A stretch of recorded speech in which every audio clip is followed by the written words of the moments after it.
My name is Emmerich Davies. I'm an assistant professor of education at the Harvard Graduate School of Education, and I teach in the Doctorate of Education program here. The CIS concentration really starts with an analysis of power, trying to understand who has power and who wields that power. Trying to understand how cultural factors such as identity, race, nationality interact with the way that schools are organized and produce diverse outcomes within schools and within society.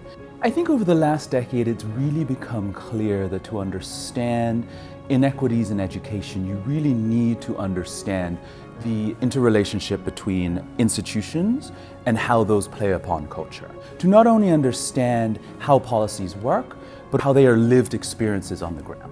People who have sort of been questioning what they have been seeing in their classrooms or in policy environments are really the types of people that are drawn to the CIS concentration. One of the most exciting parts of teaching in the CIS concentration is the very vigorous but friendly and considerate debates that we have within the classroom. It's amazing to be in the room while these conversations are happening. My name is David Deming. I'm a professor of education and economics at the Harvard Graduate School of Education, and I'm a faculty member in the education policy and program evaluation concentration at HGSE. So the EPI concentration is made up of two things. It's education policy, that's the EP, and then program evaluation, which is the PE.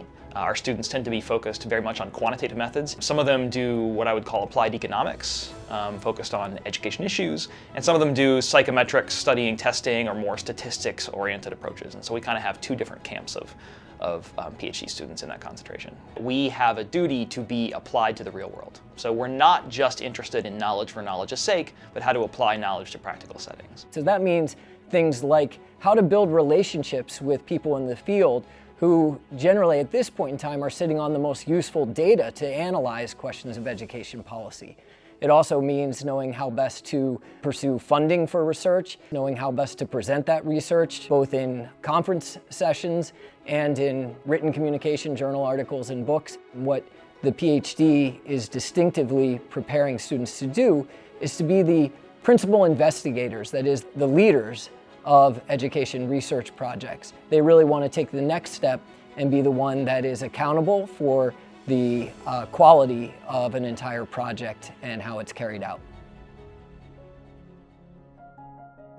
My name is Dana McCoy, and I'm an assistant professor in the Human Development, Learning and Teaching concentration at the Harvard Graduate School of Education. Students in Human Development and Learning and Teaching study a broad range of methodologies as well as develop a number of skills.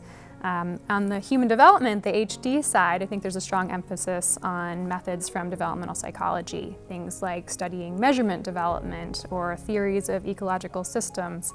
On the L&T, I think students are much more invested in the science of learning and teaching, what makes for positive pedagogy and practice in classroom settings. What sets HDLT apart from a traditional psychology department is that we study the application of human development theory to educational settings and real-world practice.